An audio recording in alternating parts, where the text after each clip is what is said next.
Hi everyone, welcome back. Thanks for joining us today. We've got a brand new story to share with you. So let's begin. My name is Philip. What happened after my wife died pushed me to my limit. Right after we laid her to rest, my mother-in-law came at me like a vulture circling something dead. There was no space to breathe, no time to grieve. She didn't come to check on me. She didn't ask how her granddaughter was holding up. She didn't even cry at the funeral. It was clear she came for what my wife left behind. She thought I was clueless, and she believed she had it all figured out. She never expected what happened afterwards, and she wasn't ready. When I first met Madison, everything about her pulled me in. From our very first conversation, I knew there was something different about her.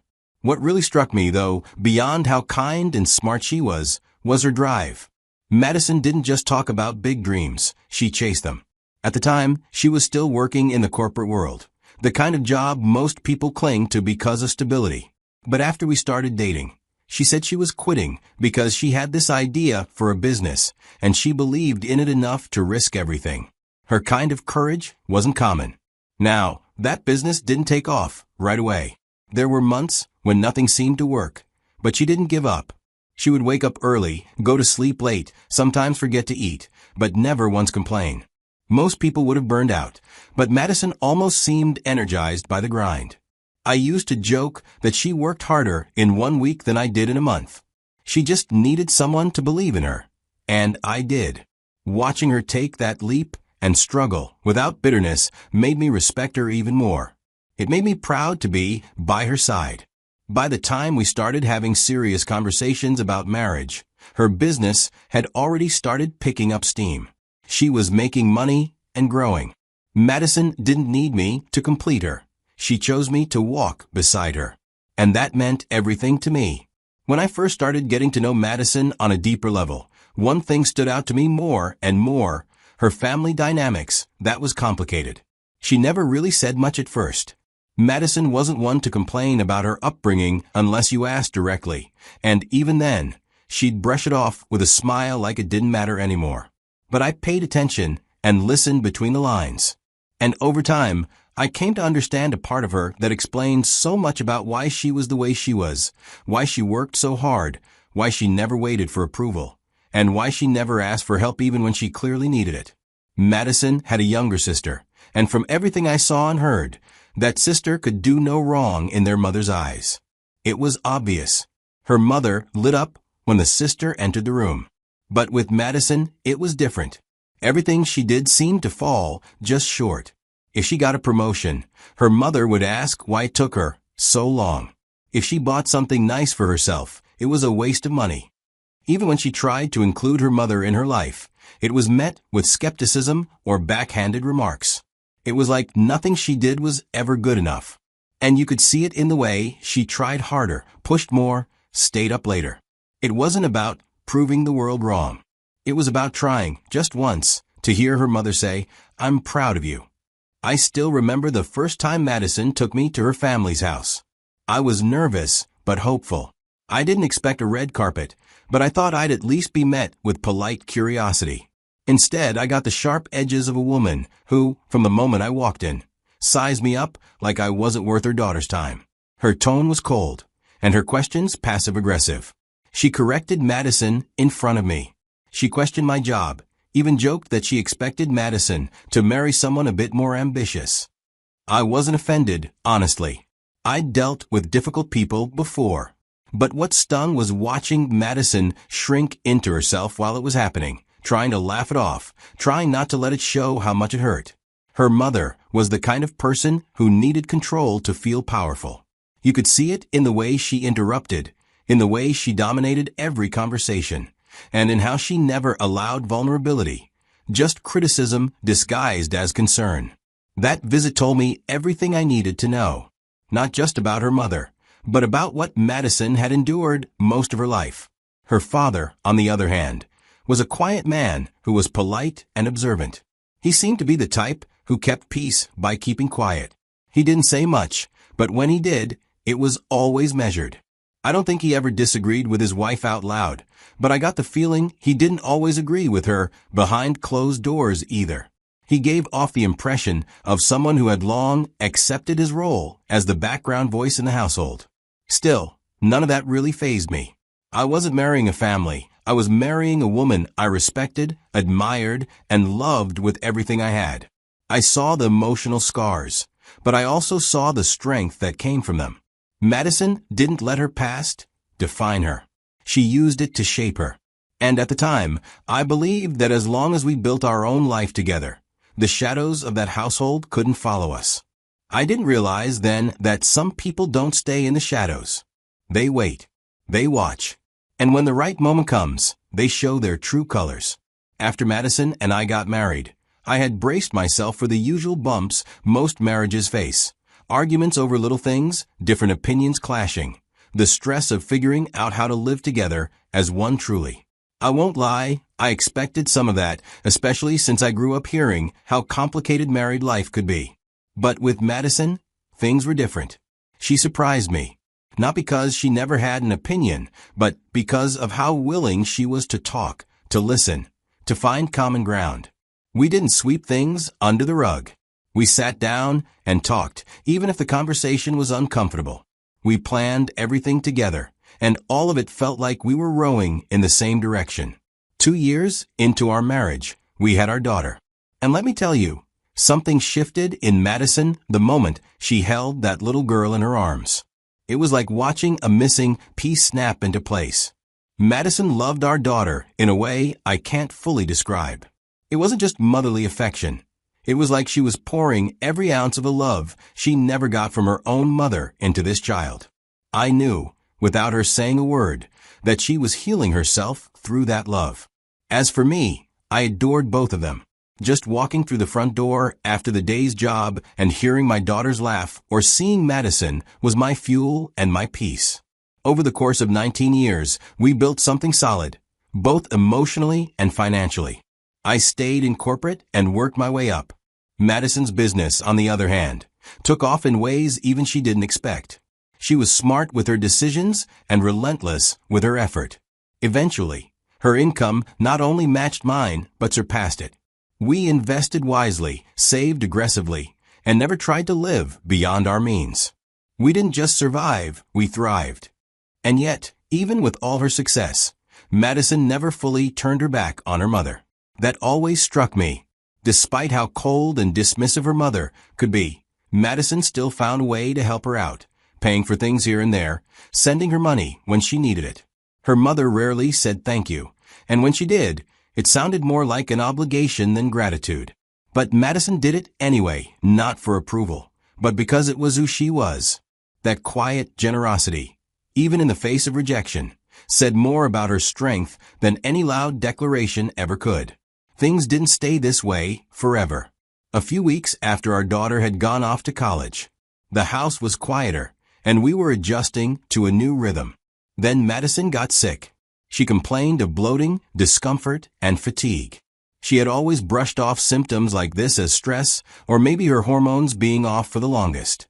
She'd always been strong, never one to panic or run to the hospital unless it was serious.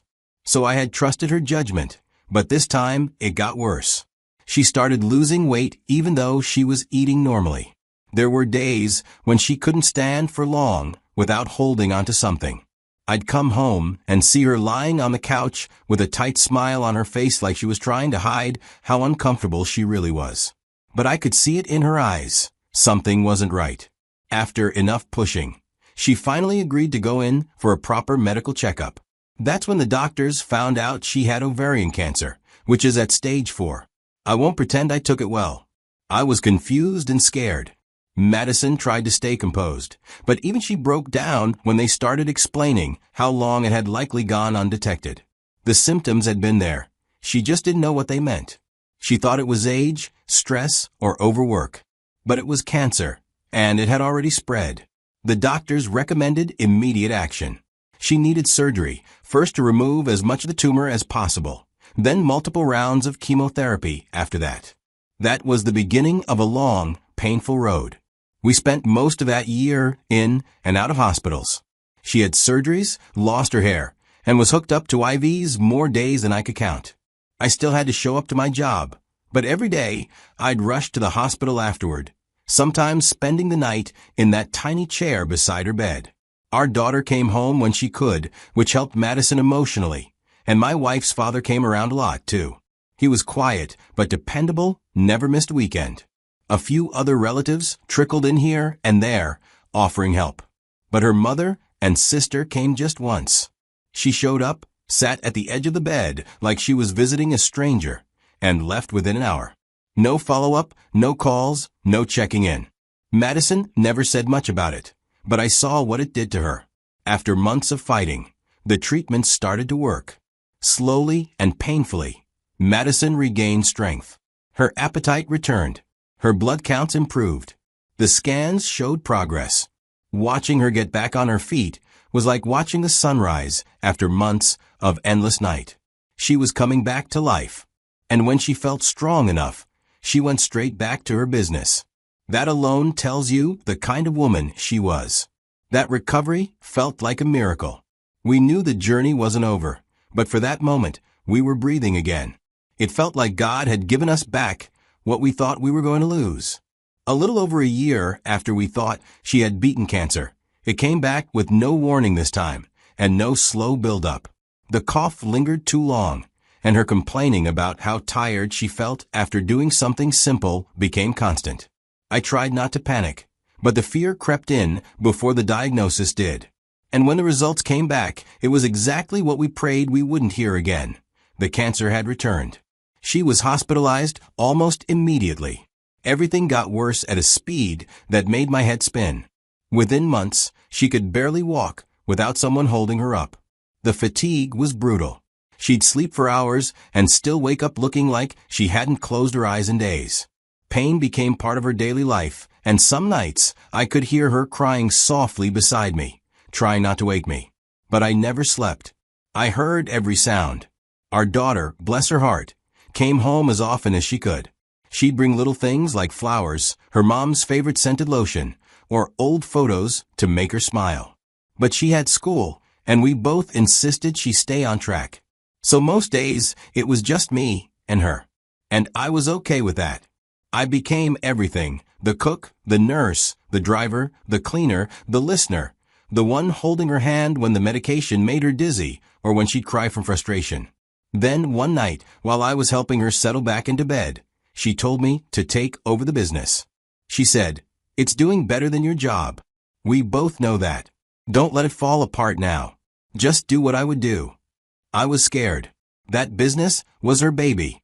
But I agreed, and from then on, I kept her updated on everything. I ran it like she would, and she was proud. Even on days when she couldn't keep food down, she'd still ask how the warehouse was doing, or whether I followed up with the supplier she had warned me about. And I didn't just run the business, I took care of everything else. I cooked her bland meals to keep her stomach from reacting badly. I cleaned up after her, helped her in and out of the shower, and rubbed her back when the pain meds weren't enough. She never had to ask. I just did it. Because she was mine, and I wasn't going to let her carry this burden alone. Our daughter chipped in whenever she was home. She was torn as she wanted to be there full time, but we both knew she had a future to build. One day, her mother showed up, unannounced as always. She looked around like she expected to find a disaster. Instead of offering help or kindness, she took one look at how I was handling things and started criticizing everything. Said the food I made was too plain, that I should be hiring a professional instead of fumbling through it like a rookie. She even made a comment about how maybe Madison wasn't getting better because I wasn't doing things right. I didn't argue. What was the point?